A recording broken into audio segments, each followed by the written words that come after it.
Good morning class, Sairam. Today we will start with self-inductance, and in last class we have already done definition of self-induction.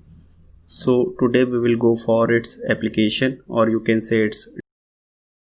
So we know that flux in any coil is directly proportional to the current.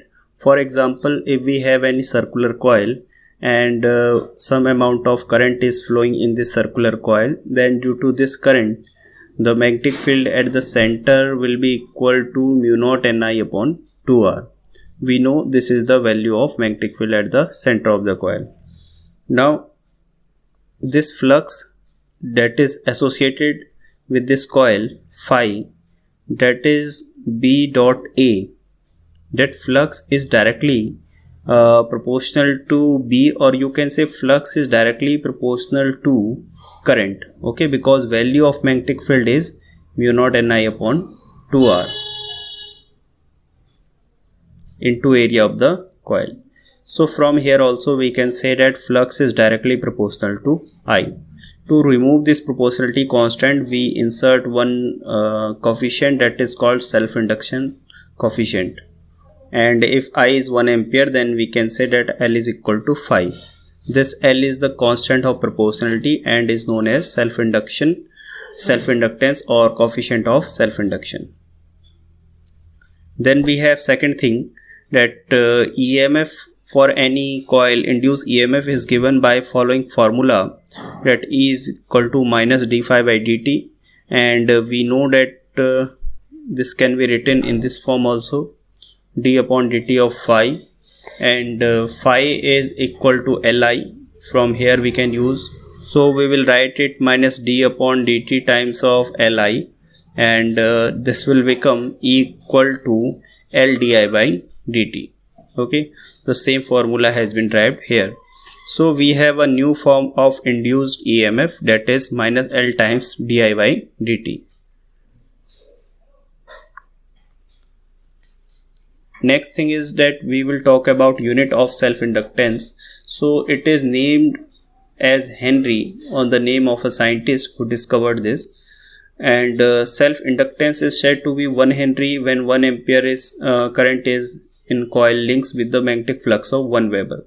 Means you can say phi equal to Li, and in this, if I is 1 ampere and phi is also 1 Weber, then your L will be of 1 unit and it is called 1 Henry.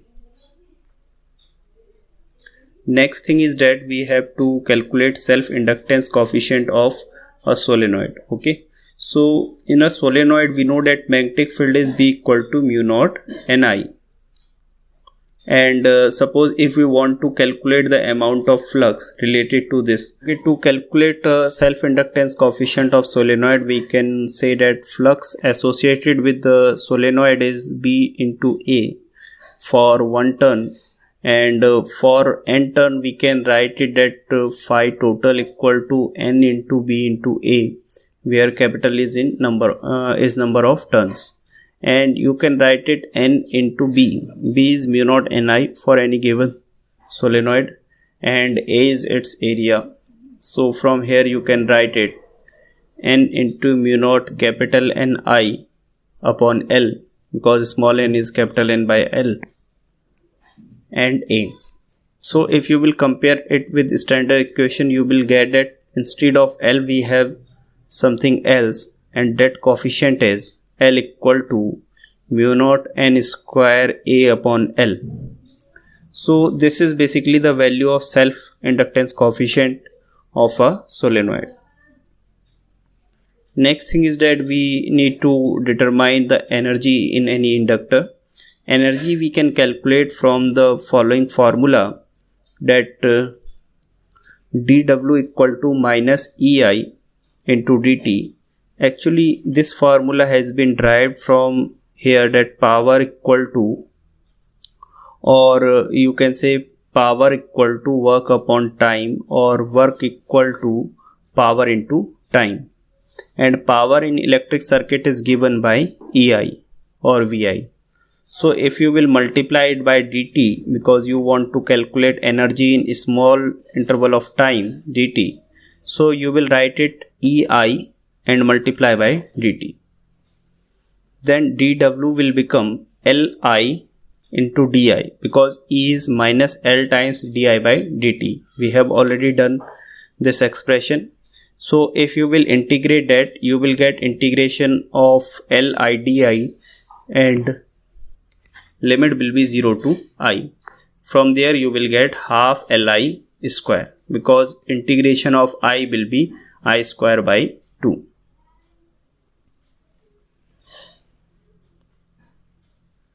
Then next topic we have to understand, that is mutual induction. So what is mutual induction? It is the phenomena of inducing EMF in the secondary coil due to change in the current in the primary coil, and hence change in the magnetic flux in the secondary coil. Basically here we have two coils, coil number 1 and coil number 2.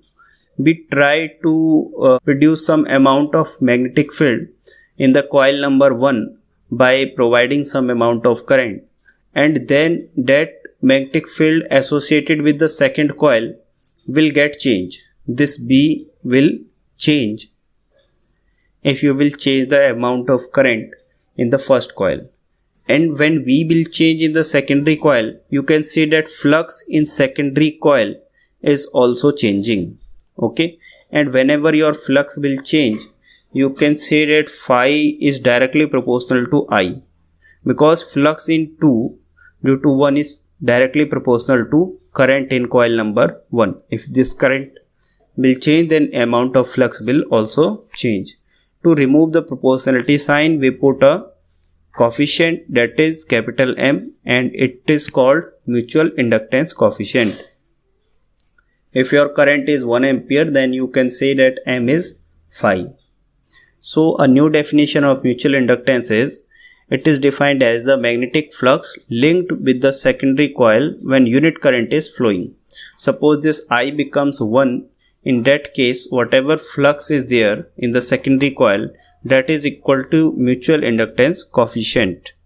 And we know that by Faraday law, this formula we can write that E2 equal to minus d phi by dt. So phi is written as, you can say, m di by dt. Here you understand that d upon dt of phi, and phi is mi. So you will write it d upon dt of I and m.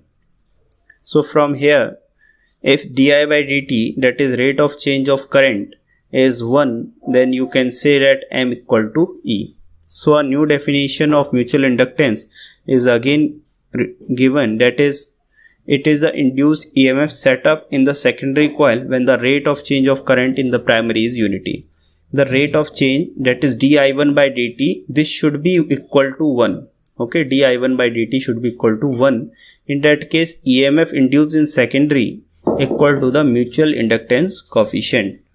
Again, its unit is same as that of self inductance, that is Henry. So next thing we have to understand how to calculate mutual inductance of two long coaxial solenoid. Now this time we have two solenoid which are kept in such a way that one solenoid coincides with the other one. Then first of all we will calculate magnetic field due to a primary solenoid, and due to solenoid we can write it mu naught n1 I1, because 1 indicates for terms related to the first solenoid. Then flux in the secondary coil or secondary solenoid, or you can say in S per turn, will be given by B1 into A. B1 is mu naught n1 I1 into A, and this will become mu naught n1 I1A upon L, because small n1 has been converted into capital N1. From here you can say that flux equal to mu naught n1 n2 I1A upon L. And but we know that flux is given by m times of I1. So if we will compare it with the previous one, with this equation, we will get mutual induction equal to mu naught n1 n2 into area of solenoid upon L, where L will be length of this solenoid from here to here. So for two long coaxial solenoid, M12 and M21 are always equal. We can verify this by calculating both mutual induction coefficient.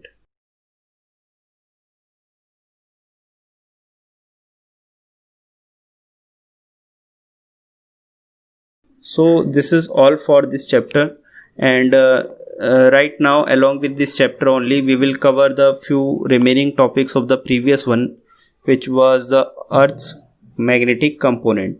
One topic was left in Earth's magnetic component, and that we will cover here only.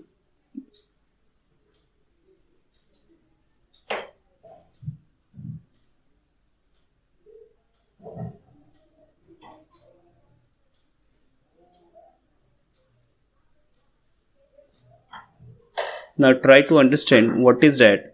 Suppose if we have Earth's magnetic field that is given at a particular place, that is denoted by BE, and we know that this is inclination angle I, and that is angle made from the horizontal line with the help of compass, or you can say that compass needle makes with the horizontal. That angle is called inclination angle. So here we have to calculate two component actually. First is horizontal component of Earth's magnetic field, and other one will be vertical component Z. So suppose here we can talk about Earth's structure also. If Earth's magnetic field, total magnetic field is this one, then horizontal field will be along this line, that is HE, and vertical component is denoted by ZE at a particular place, and this angle is called dip angle. Then we can write that horizontal component HE equal to BE cos delta, and similarly vertical component of Earth's magnetic field, that is given by BE sin delta. And if we will, this I or delta both are same angle.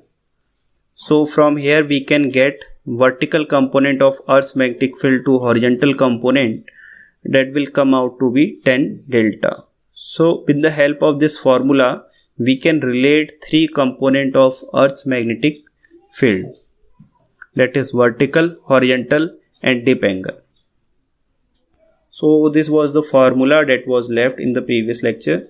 I think this is clear to you now.